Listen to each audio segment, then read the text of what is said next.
All right, and we are live. Welcome, everyone. Everyone that's joining in to What's Your Story. Jai Janendra, Namaste. Hello, and welcome to this show called What's Your Story. I'm your host, Dr. Varun Nitin Gandhi. Love and abundance, everybody. I like to start off every show with a little bit of love and a little bit of abundance so that the rest of our days end up going really well. Thank you for tuning in today. Today we have a special guest. Her name is Pramoda Chitrabhanu. And in each episode, I kind of like to give it a little title. So the title for this episode is The Six Steps to Spiritual Evolution. Now, this is an interesting topic because what I've observed and what's true, especially for my life, is that spirituality is often lacking in our youth. As we take on more and more activities to pad our accomplishments, the time for spiritual development reduces. And it also gets to a point where it erodes our values. We forget compassion.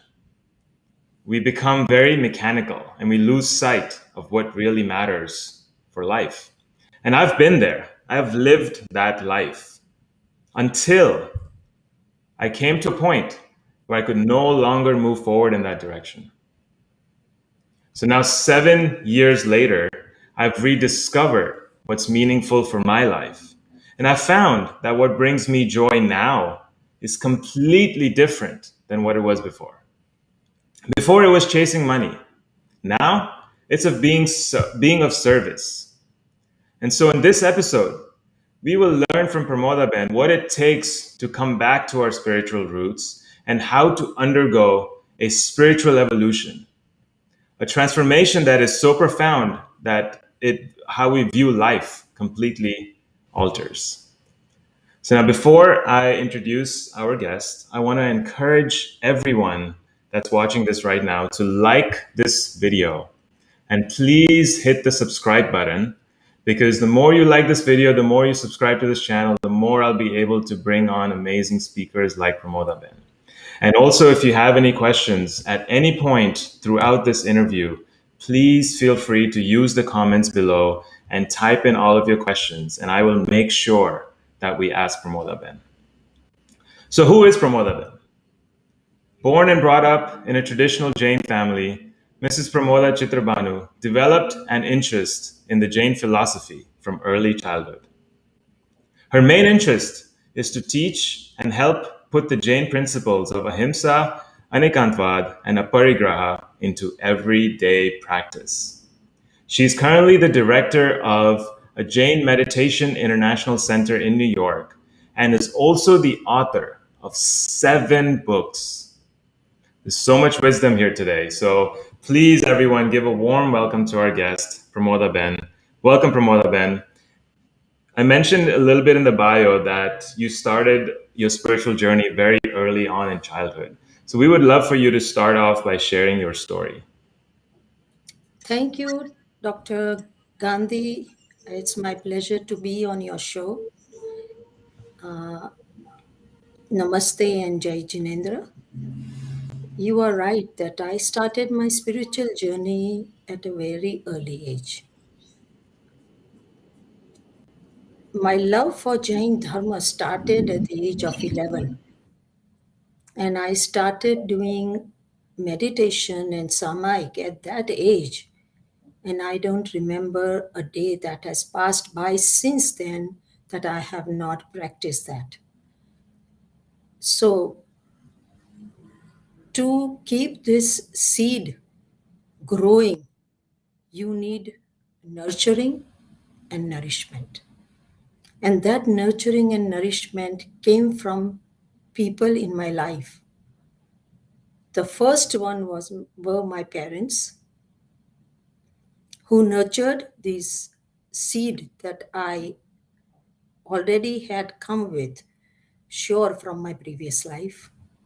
And along the way, my first cousin sister instilled Jain Dharma and its understanding at a very early age in my life. And then when I was in my teens, I came across few nuns, Stanakwasi nuns, and one of them was Ujwal Bai Mahasatiji from Ahmednagar, and her disciples Pramod Sudha Mahasatiji and Preeti Sudha Mahasatiji. And I was in my teens, and they came to spend few months right across my apartment in Mumbai. I used to visit them all the time, and I felt so peaceful, so wonderful, that a time came that I decided that I should become a nun. At that time, my parents started worrying that we don't want my daughter to become a nun. So they started pulling me away from there. But the urge from within can take you away from one source, but it offers you another source. And in my endeavor to move forward on this spiritual journey, at the age of, I would say, like 24 or 25, I met Chitrabhanuji. And the seed started growing. And since then, is still growing because the road to perfection is always under construction. You cannot achieve perfection. You just have to keep on trying every day and practicing the dharma in our life.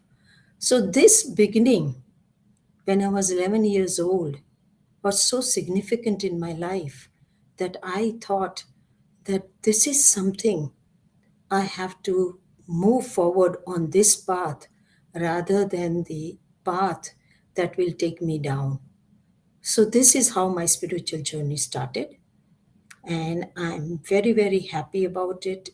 And I'm very happy that I can be of a little bit of help to other people to move on the same path. Wow, that's such a fascinating story. How you mentioned your parents kind of discouraged you from moving in the spiritual path very early on.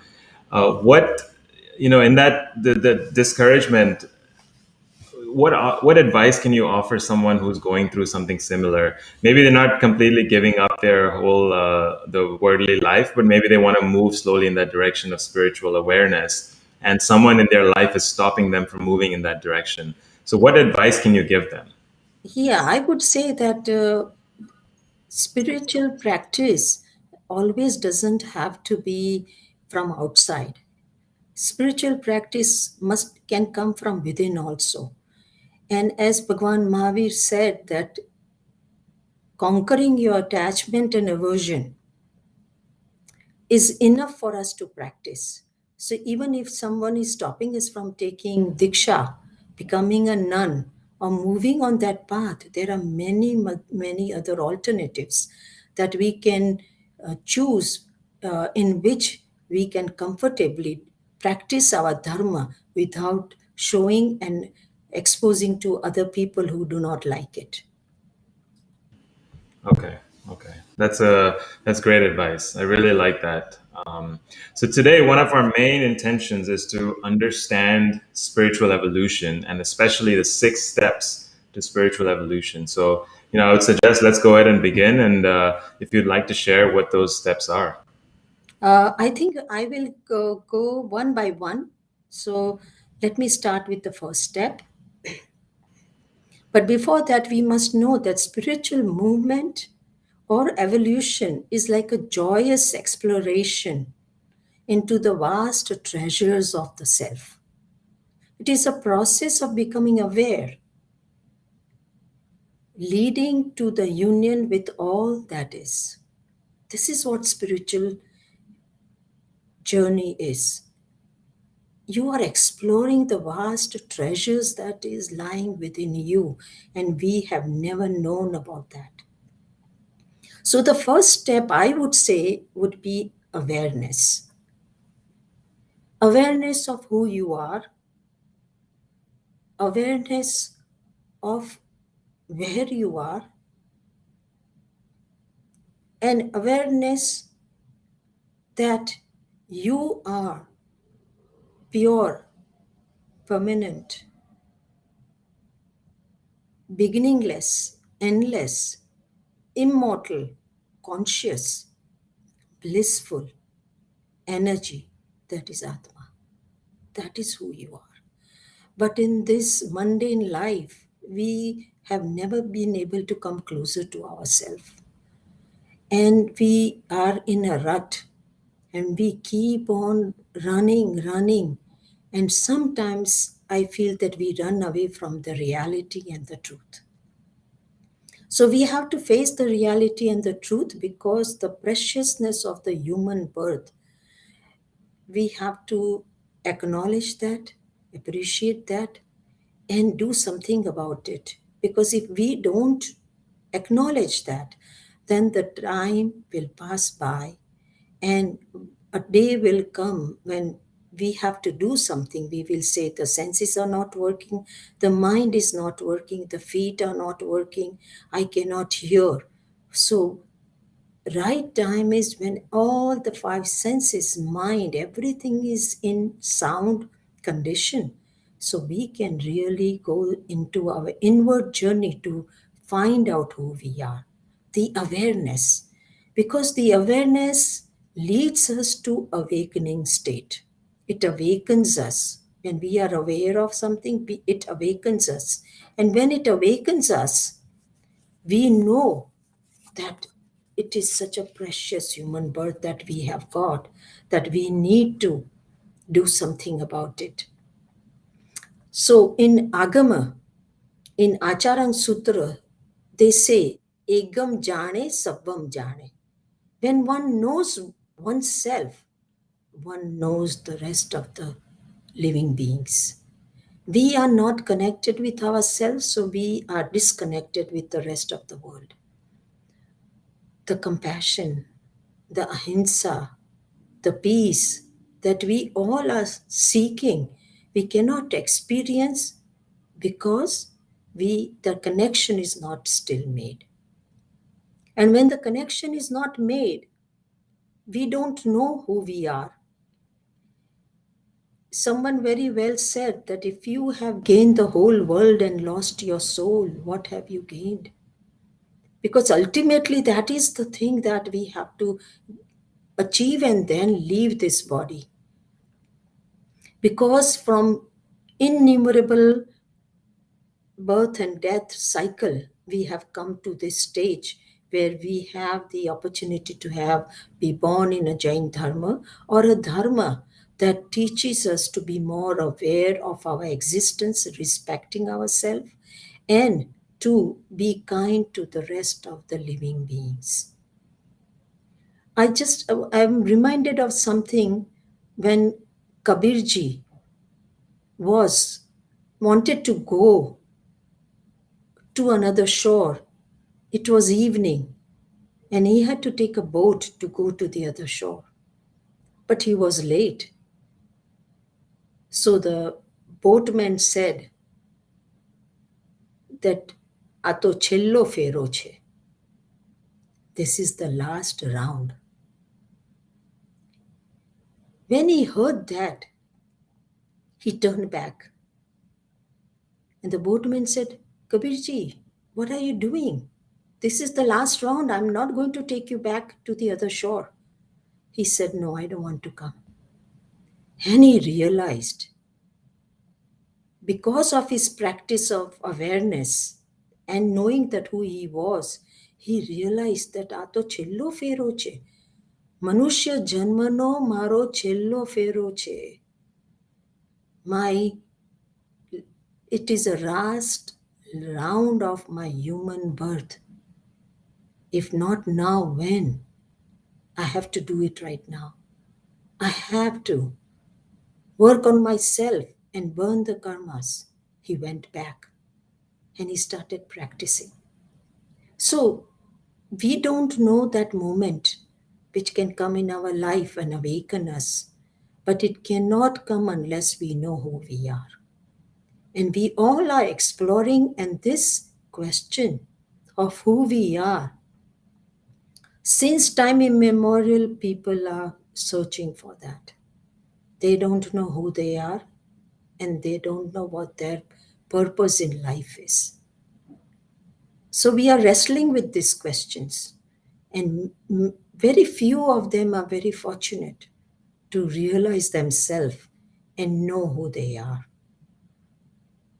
There were three students who went to a teacher, and this teacher was a very, very good practitioner as well as a good guru who had lots of students. So three friends went to this guru to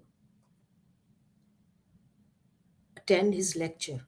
But as we all know that when we go to a party or a meeting, everyone has a different agenda on their mind. So everyone goes there with a different purpose.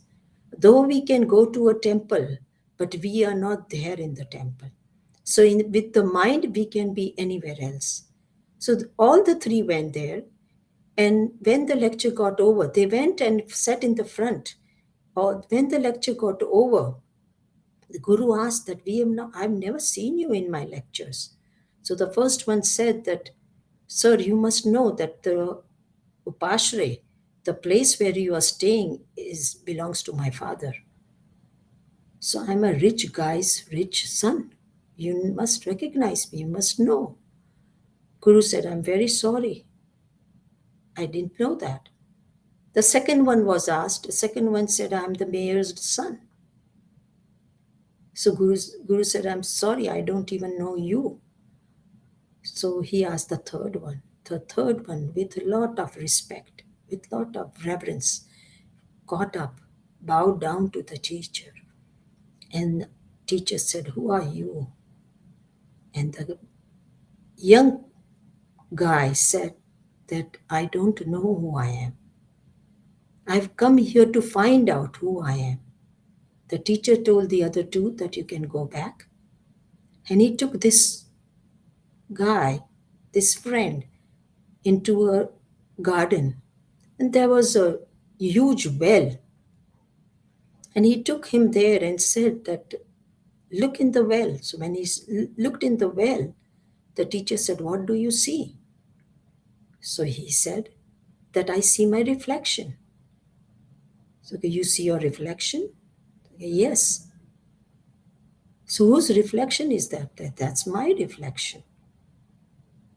So reflection and mind, they both are separate. They both are separate. So the Guru said, જે દેખે છે એ દેખતો નથી અને જે દેખાય છે એ દેખતો નથી. જે દેખે છે એ દેખાતો નથી અને જે દેખાય છે એ દેખતો નથી. The one who sees is not seen, and the one that is seen does not see. So the student said, I don't understand. Where are you taking me? So he said, the reflection is not you. It's the reflection of your form, your body. But your form and body does not see anything. It is the indweller that sees all the things around you. So go and meditate and find out that indweller, and you will find out who you are. So when we want to find out who we are, we need to take some time for ourselves, and then we have to move forward and relate to that divinity within us, that consciousness, that light. And when we relate to that light, we know that I am that Paramatma. I am that divinity. But it has still not manifested. So there are many steps to all these things. But in short, awareness is the first step that we must take to find out who we are. We just cannot live in the body consciousness. So that is my first step. So during this first step, you mentioned something about connection, connecting to that energy, connecting to that Paramatma, that little something inside of you. Uh, what is there any practices that someone can who's looking to do that? Is there any practice that they could do? You mentioned meditation being one of them. Yes. Anything else that they could do, or what kind of meditation to get closer to establish that connection? First of all, people, when they talk about meditation, my question is that how can you experience your true self when you have layers that are covering your true self? So, first, we have to work with the layers of the karmas. So, when we meditate, we have to find out that what are the things that are coming in my way to realize my true self. So practice that, because we all have some kind of vices, some kind of negativity, some kind of mistakes that we make, but we don't give time to reflect on that and think about it, and we just take it.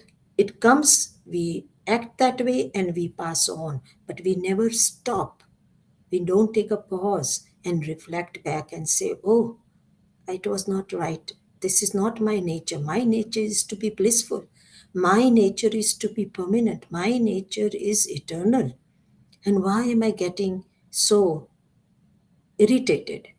Because the true nature of the consciousness is Sat, Chit, and Anand. Existence, that is Sat. Chit means intelligence or knowledge, and Anand means bliss. This is who I am. And we are not in bliss. We even don't have that conviction that we will exist even after everything else changes. And we don't use our knowledge. So all these things that are our characteristics, that are our virtues, we don't exploit that to that extent where we can realize ourselves.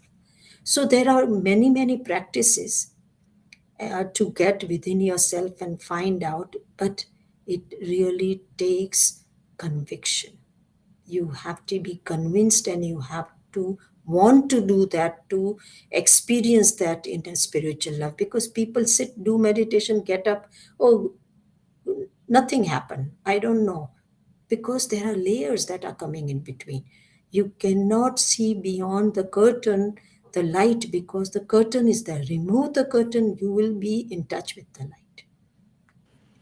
That's such a great response, because I remember my journey when I started meditating about 6 years ago.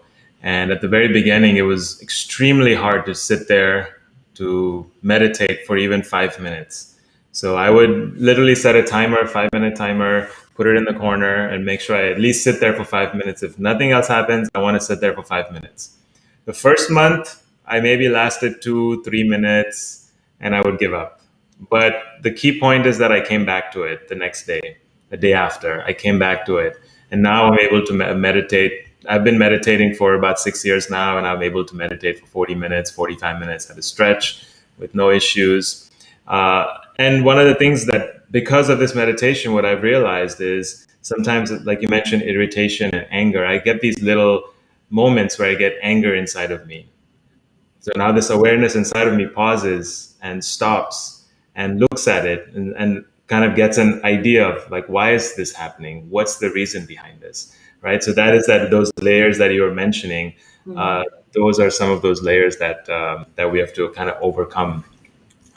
So everybody that's tuning in right now, please hit the like button, because the more you hit the like button, the more people will be able to watch this excellent, extremely beneficial interview. Pramoda Ben, let's move on to the second point. The Okay, second, the second point is harmlessness. Do I lead a harmless life?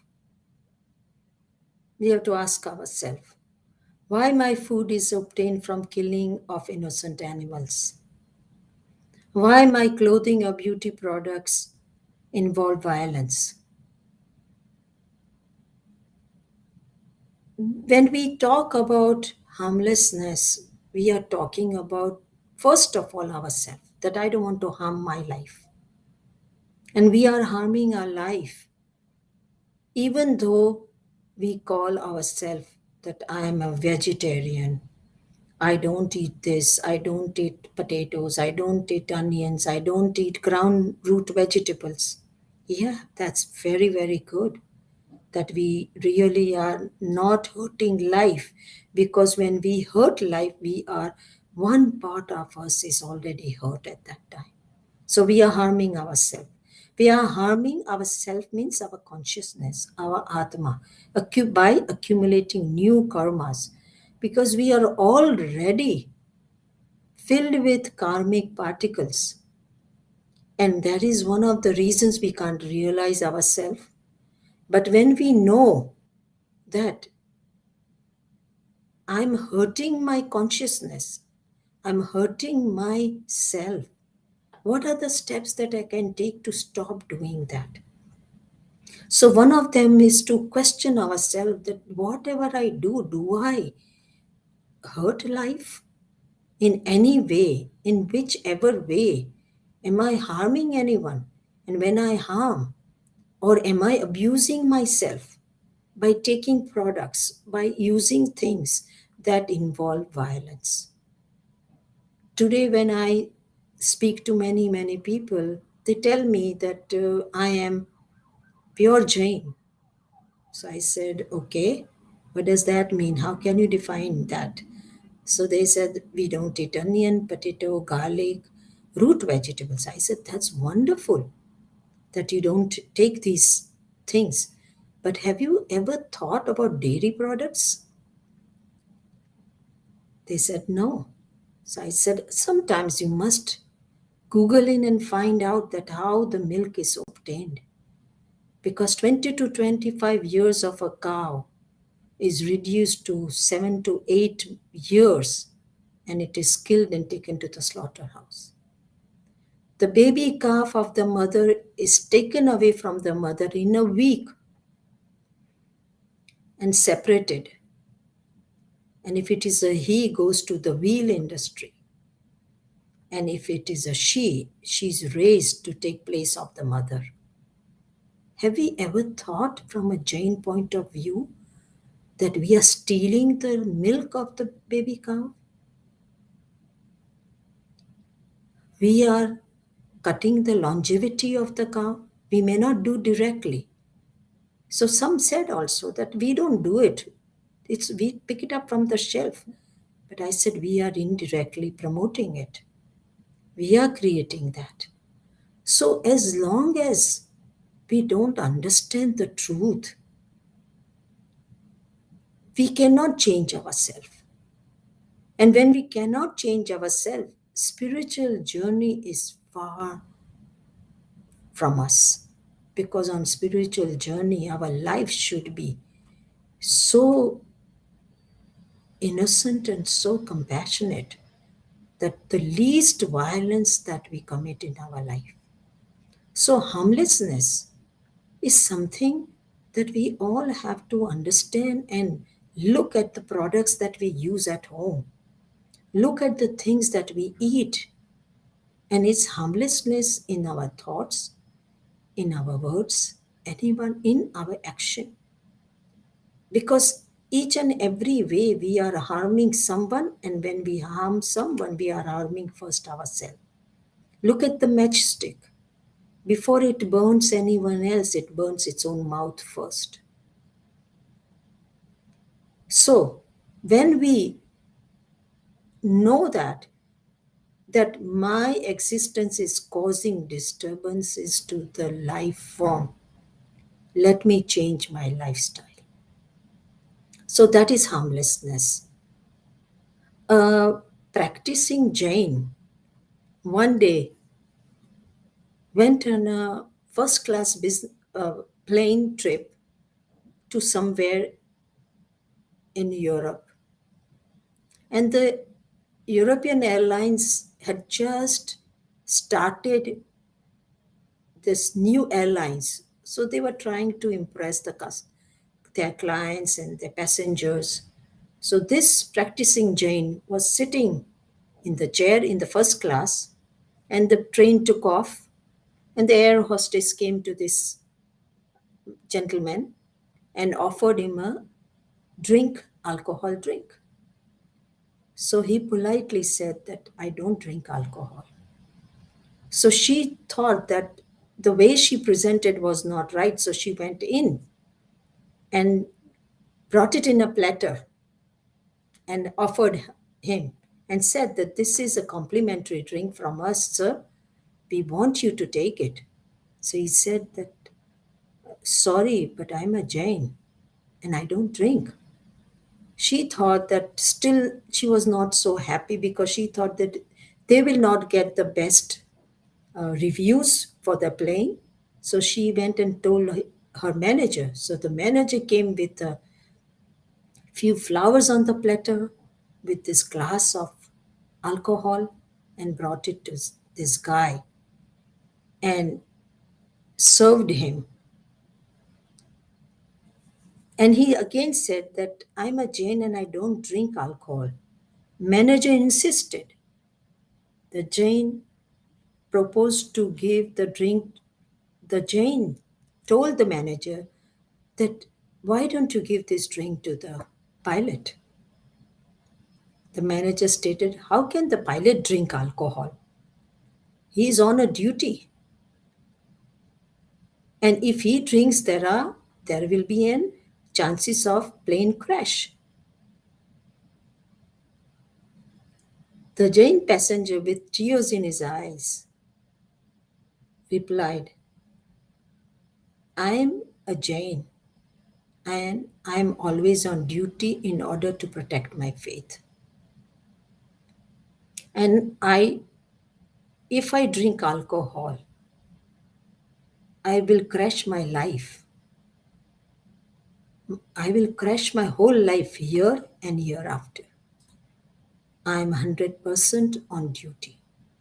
This is harmlessness. Because if he drank, he would, if he had the habit of drinking, his family would be suffering. He himself will suffer in health. And as a Jain, we don't drink alcohol. So, harmlessness should be in our every cell of our being that I want to lead an harmless life where I don't want to be cause of any agony or suffering for any living being, including myself. So the second step is harmlessness. Absolutely love those stories. And I feel like a lot of people can relate to these analogies, stories that you share. Uh, Harmlessness, I know you're a really big proponent of veganism. I know you have done this for a long time. I've also been a vegan for about 5 years now, and fully support the movement. I want to make sure that anyone that comes around me in my house that they at least have an exposure to a vegan meal, even if they're not vegan throughout their life. But at least for this one meal, they'll be vegan. And everyone so far has always loved the foods that we cook, and it brings them one step closer to veganism. So what's the third step? The third step is integration. Integration leads to introspection. So first integration. Introspection that leads to integration. So introspection, we have to introspect within and find out our mistakes. We talked about meditation. So this is something like that we have to introspect. In Jain Dharma also they say review your day in the night and whatever mistakes you have made, ask michhame dukram, ask for forgiveness.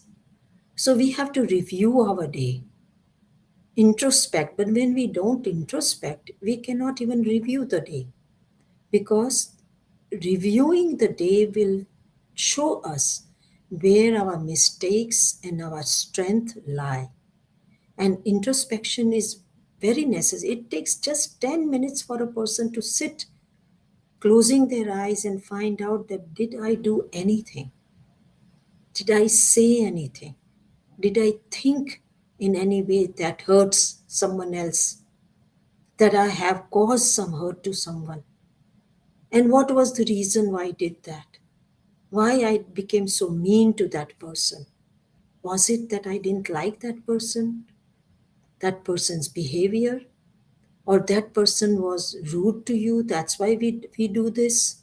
So, in introspection, we can analyze ourselves and our actions and find out a solution to that, because everything that we do in this world, we are responsible for that. No one else is responsible. We say someone else made me happy, someone else made me unhappy. But why?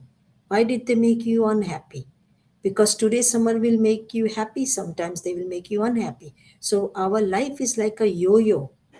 We go up, we go down, we go up, we can go down. So there is no control of our life. We have to be masters of our own life.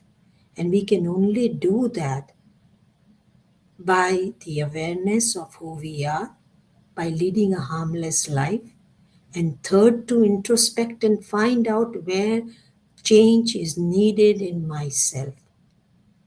Honestly and truly, we have to look at ourselves, because we don't see our mistakes. Others see our mistakes, but we don't see our mistakes. Or if we see, we try to hide them. So, in introspection, you completely are being honest to yourself and finding out where you need to change yourself. One day, Buddha was asked that, Sir, what have you gained from introspection and meditation? He replied, Nothing. He said, I gained nothing. However, Buddha said that, let me tell you what I lost. I lost anger, I lost anxiety, I lost ego, I lost stress, I lost insecurity, I lost jealousy. So these are the things, when we go deeper into ourselves, introspecting, we will be able to work on ourselves, because that's one thing that we all need, is working on ourselves. We want to change others, but as Gandhiji said, that be the change that you wish to see in others. We have to be that change.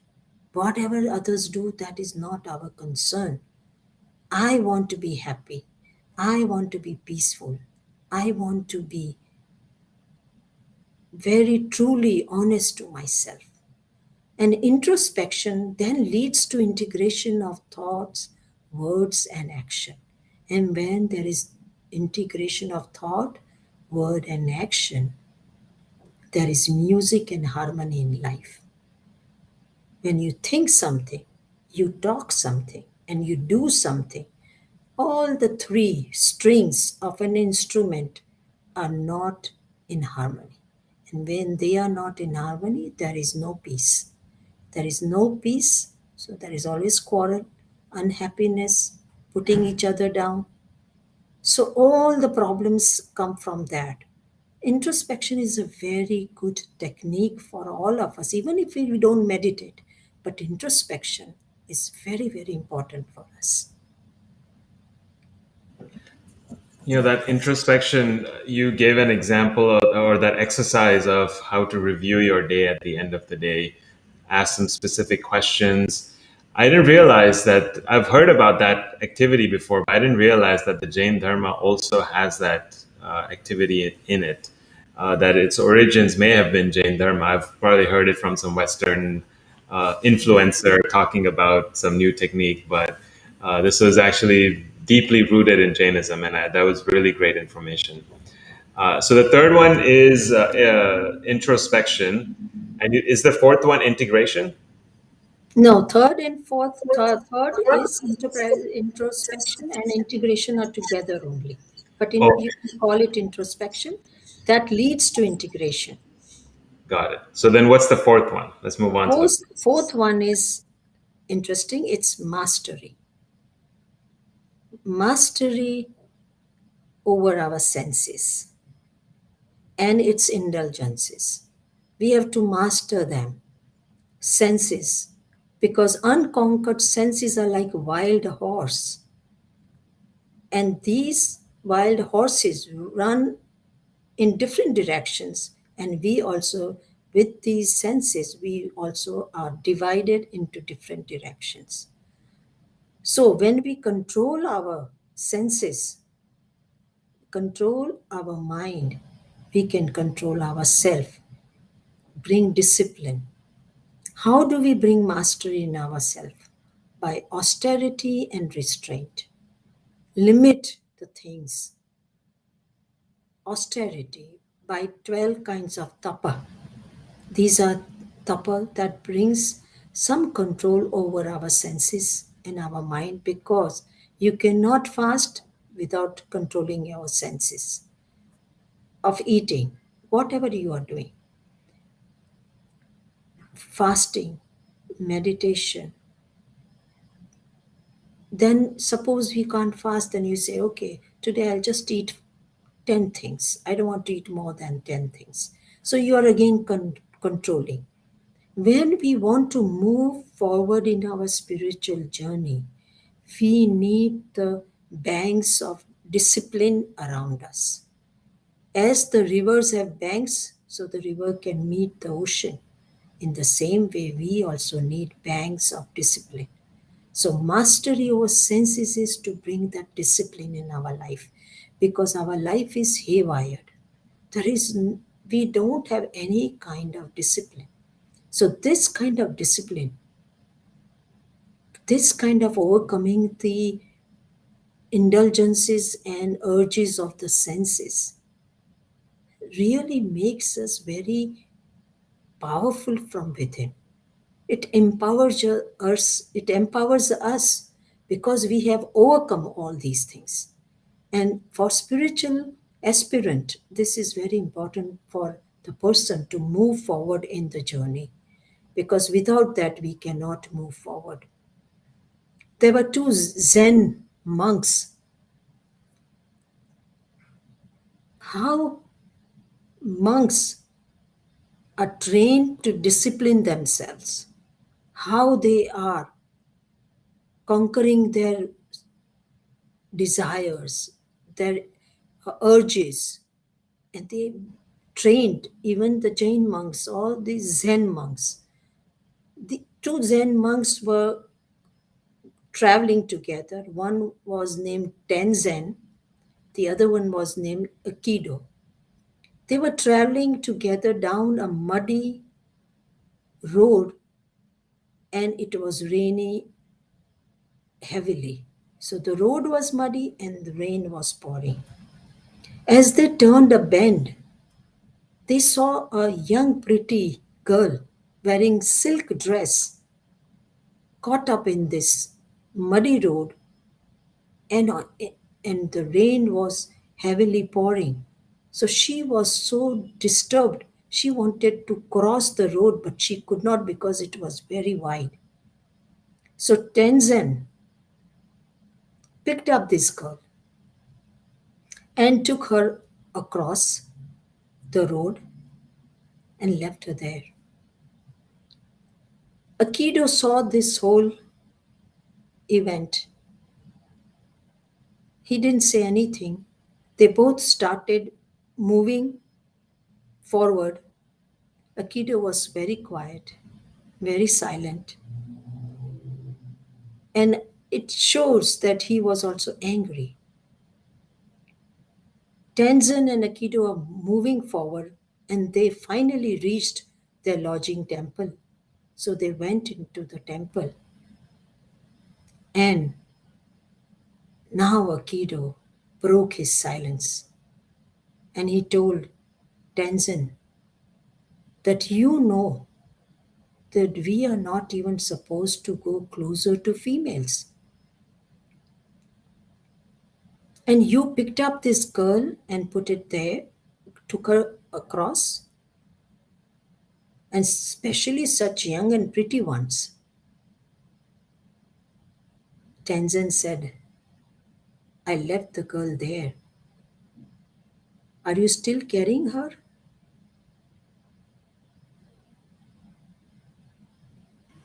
When you overcome your senses, it's a female, male, doesn't make any difference. It's all in the mind. And Aikido was completely disturbed by this whole event because he had still not conquered his senses and his mind.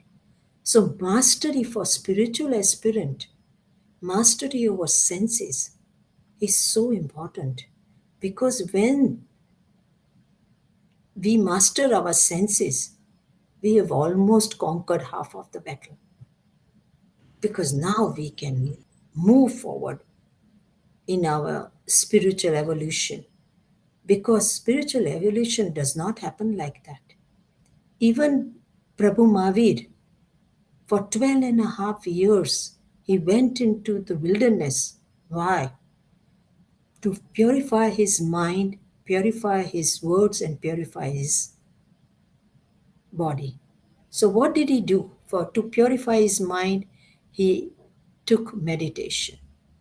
To purify his words, he took for silence.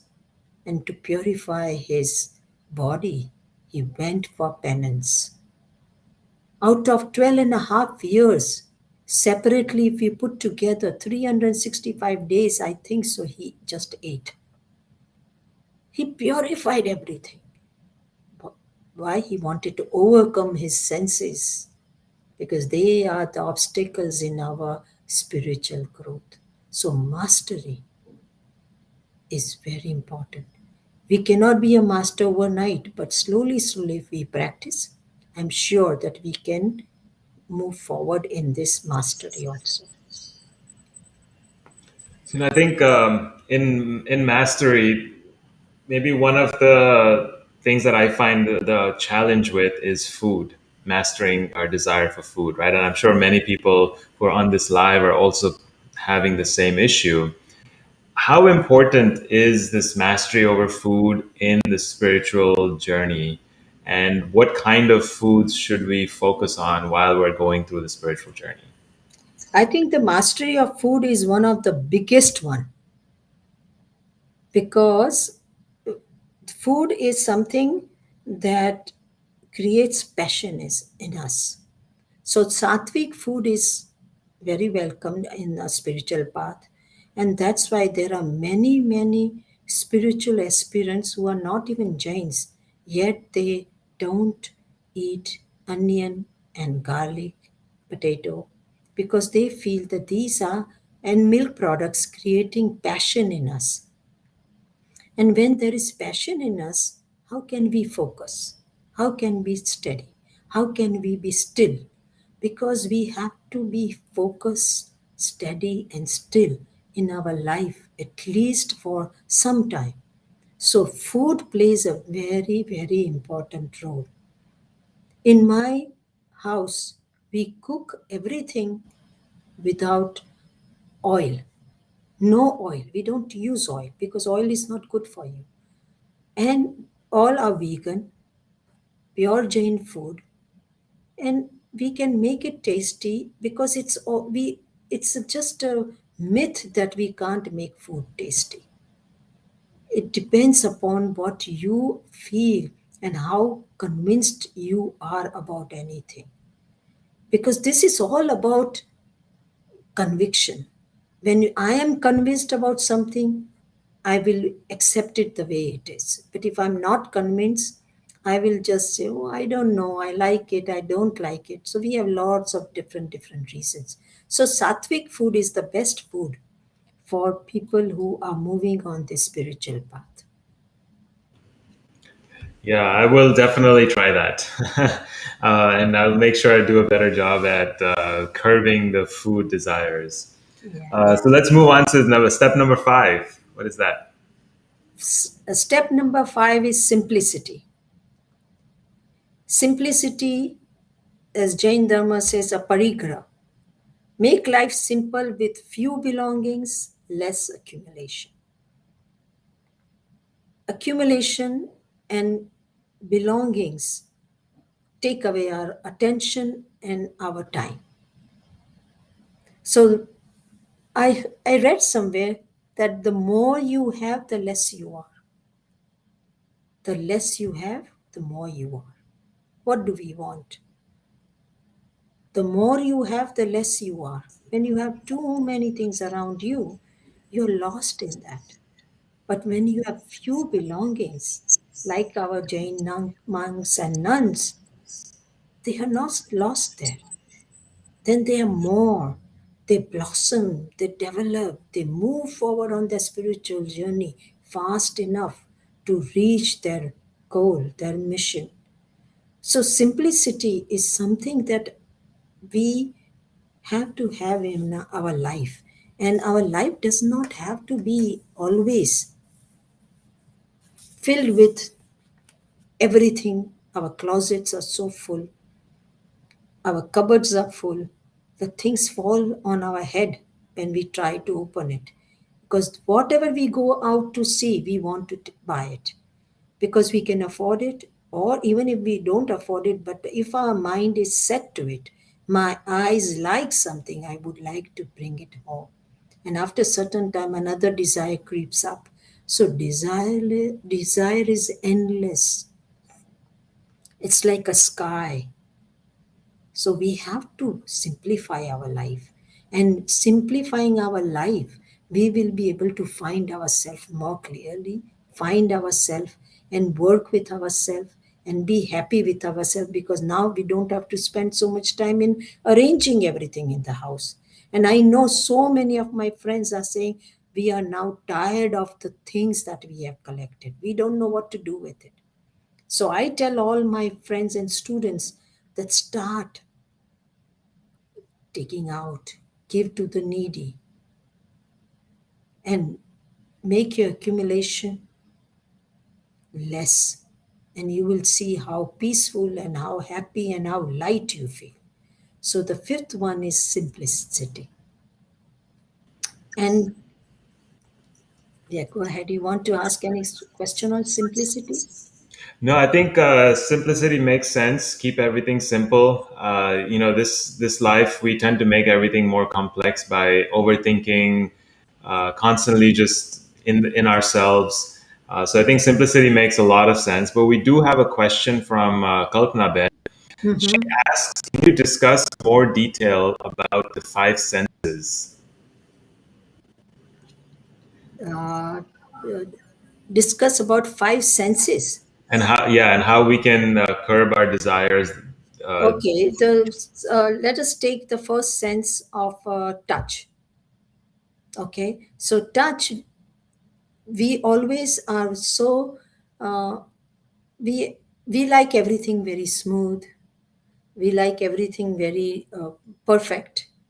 So suppose if we get some rough sheets when we are visiting a friend's home or a guest's house or someone's home, and the sheets are very rough, and we right away we will feel, oh my god, the sheets are so rough, I just don't like it, because I'm so used to very smooth and satin feel uh, and silky sheets.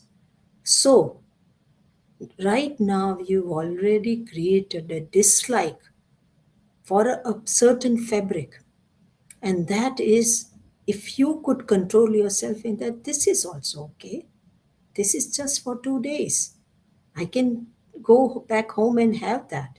So don't indulge in one sense so much that if that sense's need is not fulfilled, you become upset about it. So that is the sense of touch. Then we just spoke about our taste, food. There also, whatever we get, accept it because it's a blessing. So many people who in India especially, or many countries, who sleep hungry, and we here are fighting that I don't like this, I don't like this, I want this. So taste, we have to control the taste buds. Whatever comes, as long as it's sattvic, as long as it does not involve any violence, I will eat that food. Of course, one sense being vegetation and killing the vegetable kingdom, we are involving in violence, but we want to minimize that. So that is our taste. Smell. As soon as some bad smell comes, we close our nose, we run away, we complain about it. What the hell you are doing? You have not cleaned the room.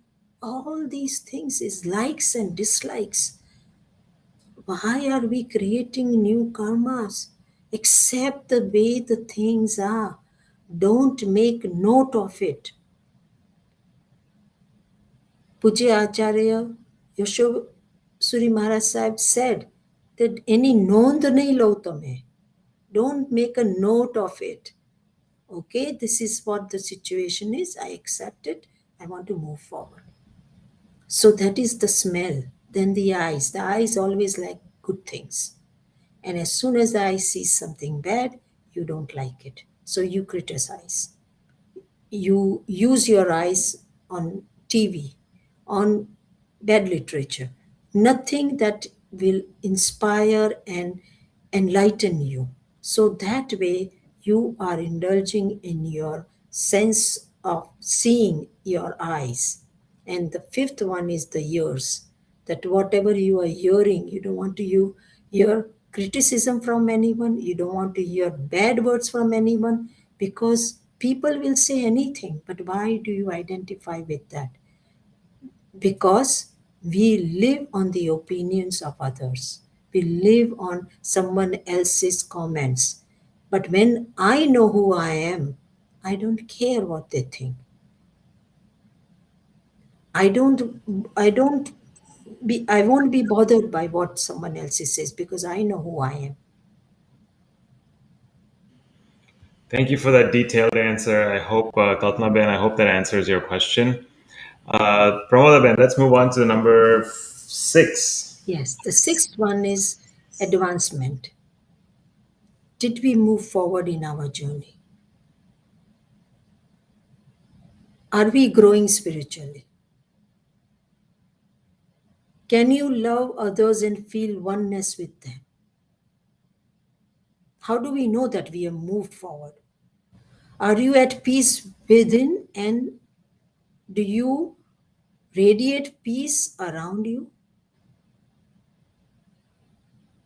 So ask yourself, am I farther than today? Do I find us farther than today?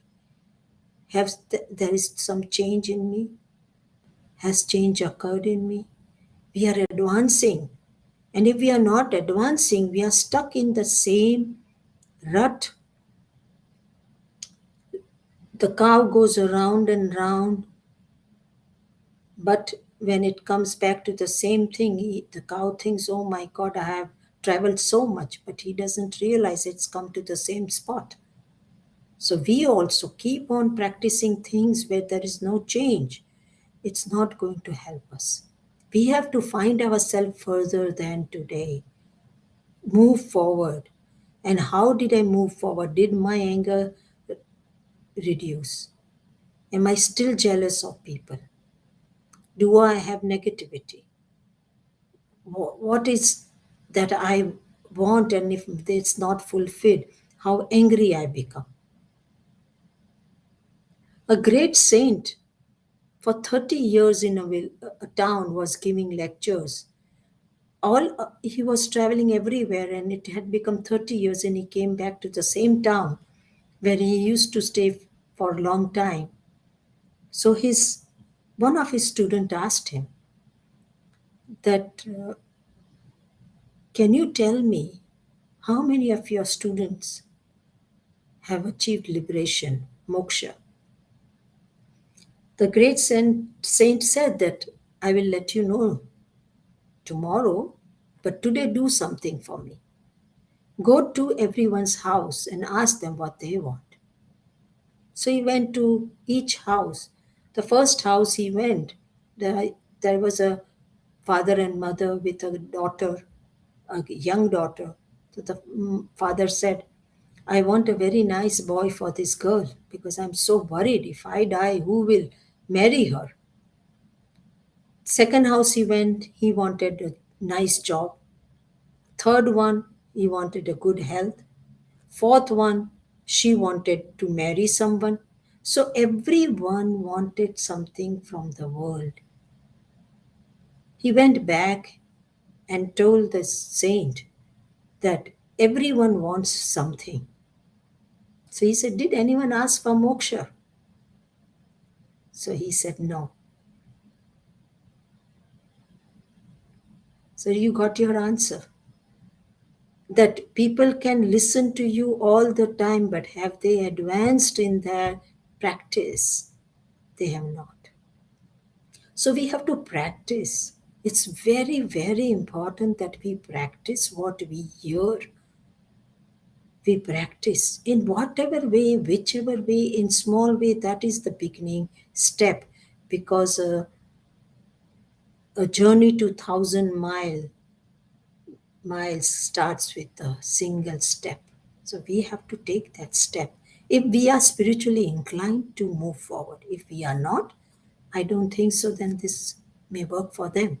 But those who are really rethinking, want to do something in this human birth, this is the only time. I feel this is the best opportunity for all of us to change our life, to transform our life, and to move on our spiritual journey. It could be individual journey. We don't have to portray outside that I'm a spiritual person. We don't have to, because it's not important. Because there are so many practices that needs working from within. If you are outside and you can't do it, that's fine, but change from within. Overcome your anger, your greed, your deceit, your ego. These are the hurdles that will stop you from becoming closer to your true self. So I wanted to tell you that when we take the first letter of the all these 6 steps, the first is awareness. Second is, so A for awareness, H for harmlessness, I for introspection or integration, M for mastery, S for simplicity, and A for advancement. It comes out to be ahimsa. And ahimsa for Jains is the main principle. So we can practice ahimsa if we can put all these 6 steps in our day to day life and enrich ourselves and change our life for the betterment of ourselves and the rest of the universe. Our Wow. faith can move the mountains and our doubt can create them. Our faith can move the mountains and our doubt can create the mountains. What do we want to do? We want to go forward with our faith in the dharma. It will move all the mountains. Things will become easy and easy. And then it will be your lifestyle. Then you will enjoy your life. You don't have to sit down to meditate. Every step, every breath that we take will become meditation. Because before we speak, we will think. And that is how, at least, my life has become. Every minute I think before I say anything, that will this word hurt the other person? And I arrange the sentences in my mind. That is it the gentlest way to express myself? How do I express it? And all this comes if really truly we want to improve ourselves. So, so ahimsa is not a concept, it's a conviction of your consciousness. It's not just a concept in the head. It's you have to be convinced about it, then only we will not involve anything that involves violence. We have eaten, we have dressed, we have used beauty products for ages together from birth to birth to birth. Now, this is the time we have to bring end to it because desires are endless. And when the desires are endless, without our knowledge, in our ignorance, we fulfill those desires. So remove the ignorance. Chit is my nature. And when we remove the ignorances, the desires become less. So awareness, harmlessness, introspection, mastery, simplicity, and advancement. This six, if we apply in our life will be so beautiful, so beautiful. And we will move on this earth without hurting any life form. Wow, I absolutely love that. I love that how you said meditation becomes your every moment. Every moment becomes a meditation, and you're not sitting down to do something separately called meditation, but every moment you're constantly there, present, and it essentially is the meditation.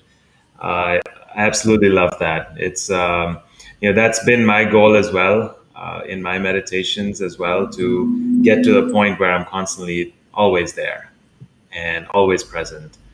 Sometimes I find myself that I'm not, or during my introspection, I realize that at this moment I wasn't present. I reacted instead of responded to the situation, and all of these things make a difference. So I think this interview has deepened my conviction towards spirituality. And I really thank you, Pramoda Ben, for sharing ahimsa, the awareness, harmlessness, introspection that leads to integration, mastery, simplicity, and advancement. Ahimsa, I really liked how at the end it came to the acronym of ahimsa. So thank you so much. And it doesn't look like we have any other questions at this moment. So if there's anything that you would like to end off with, feel free to go ahead. No, thank you so much, Mr. Varun Bhai, and I just really enjoyed being in your session and your interview, and it's my pleasure. It's my pleasure to give something that I experience and hope it has helped the listeners. And I'm very, really, really happy to be in this show. Thank you so much. Jai Jinendra and Namaste. Jai Jananda, namaste. And if we have said anything that has hurt anyone, then michami dukram for that. Yes, Michami Dukram from me also if I have said anything. Thank you, Varun Bhai, for reminding me to say Michami Dukram. No, thank you so much. Thank you for all of the advice and the extreme wisdom that you've come with. I'm sure everyone in this chat, in this live, has completely enjoyed everything that you've shared. Thank you so much, Pramoda Ben, Jai Janendra, and thank you everyone for tuning in. Love and abundance to everybody. I hope you all have a fantastic